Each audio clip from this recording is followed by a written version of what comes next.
Hey guys, it's been a while. Not as big a while as before, but it's been some time. So, since recording my stuff about the Clarity X test, I haven't really heard any follow up from my actual doctors. I'm actually going to see my Kaiser doctor on Wednesday. I'll ask her about it, but honestly, I wouldn't be surprised if they're all like, we don't really read them or we don't take them seriously. I did send digital copies out to a few doctors, and I sent one to genetic doctor, that tests different things for genetics. And she was like saying that they don't find this genetics tests reparable. And then I talked to my daughter's doctor, who was our family doctor for a while, so she used to be my doctor. And I was talking to her about my daughter's 5 and she's already getting itchy on her skin in certain private areas and itchy all over her hands and stuff, and we're trying to cut down her sugar intake and carbs, which is really hard. And I tried to ask the doctor about histamine and inflammation and why some people are more prone, and she was like, I don't know, we don't know, we haven't figured that out yet. I don't know. There was a weird pause. She said, I don't know. We haven't figured it out yet. And I was like, I'm willing to be in the study if someone needs somebody. Because I feel like there is definitely people who have genetic disposition for not being able to process histamine or inflammation, or I guess they call them mast cells. I don't know how much of that is attached to people who tend to be more emotionally reactive, which unfortunately, let's be honest, is a lot of women. I'm sure there's men there too. I mean, I'm half Greek, and certain people of certain cultures tend to be reactive and more hot-headed.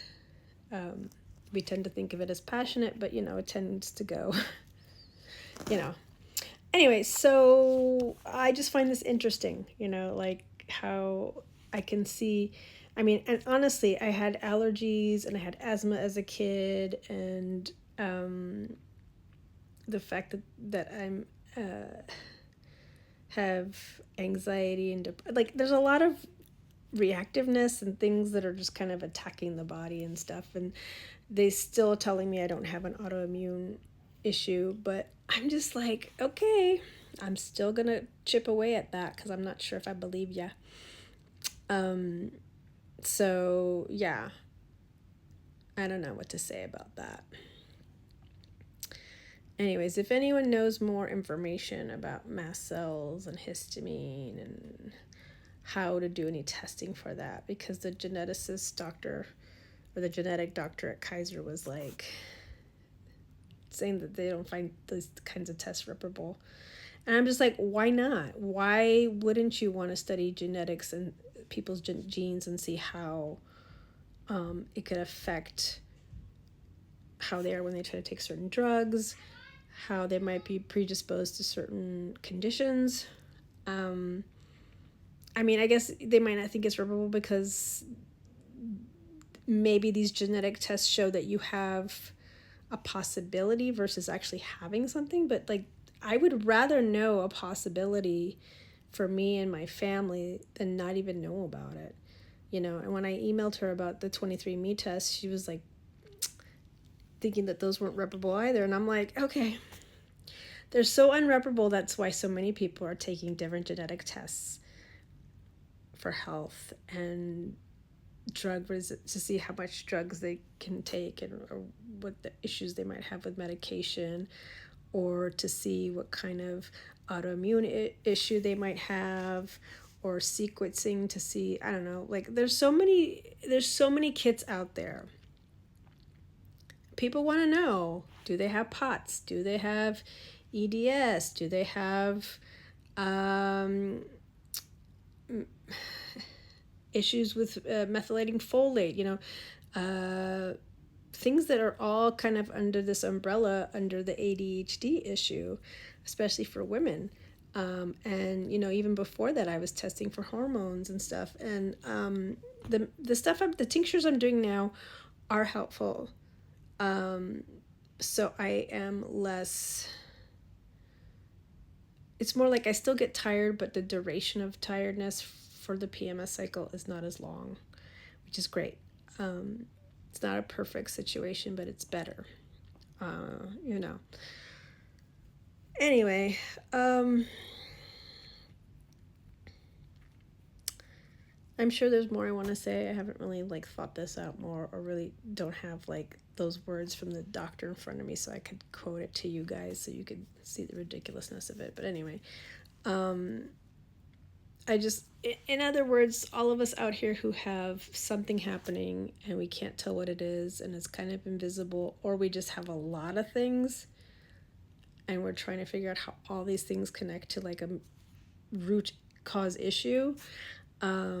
Yeah, it just makes it difficult. And now that my daughter, like, you know, is constantly like, I'm hot. Like, now it's been hot lately in the Bay, but even when it's not hot, she's more prone to temperature sensitivity. And then she wants something cold. And we tend, you know, give her something that has sugar in it, unfortunately. And then it becomes a problem. So we really need to watch what she's eating. Okay, my daughter's here. She wanted to be in the video. Probably TikTok will make me take it down again. What you eating? Ice cream. Yeah, because you had your shots today? Yeah. You like ice cream because you feel hot a lot? Yeah. Do you feel hot a lot even when it's not hot out? Yeah. Yeah, and you feel itchy sometimes a lot? But I got my shot. No, even without shots. Like sometimes you eat something and then right after you eat it, you're like itchy. Do you ever feel itchy after you eat? A little bit. Me too. So I was telling the people at TikTok that I think we have a genetic predisposition for something called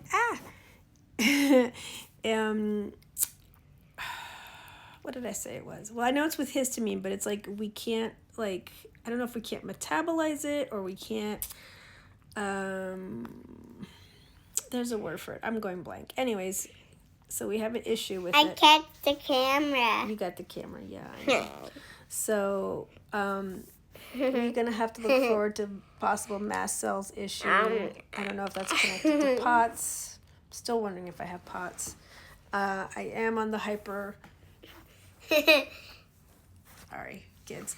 I am on the hyper mobility spectrum, but I don't think I have Ehlers-Danlos syndrome yet. Ice cream is my favorite. I don't know if that's the right word. I just, you know, I don't think I have it or cannot say I have it. I know ice cream is your favorite. Ice cream is my favorite. But I think the sugar from there is making you itchy. So we have to be careful. That's the hard part. We have a sensitivity. And I just feel like whatever my issue is, I have sensitivities in lots of ways. And she's going to have sensitivities in lots of ways. Emotional sensitivities, mental sensitivities, physical sensitivities. You didn't want to get your shot today. You were like, ouchie, ouch, huh? Yeah. Did it hurt that much, though? A little bit. Yeah, but we were afraid before. Which, when I was a kid, I was always afraid to do anything, too.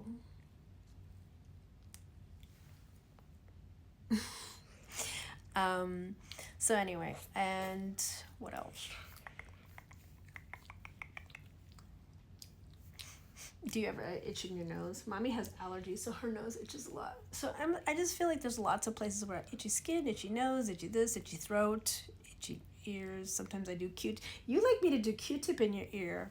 That's something I do too. I don't like doing Q-tip in my nose. No, I said in your ear. So you get tickles sometimes? Stop.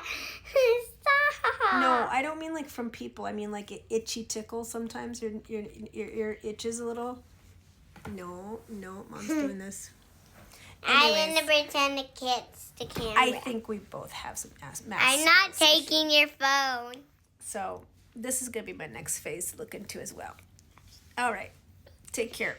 Bye-bye.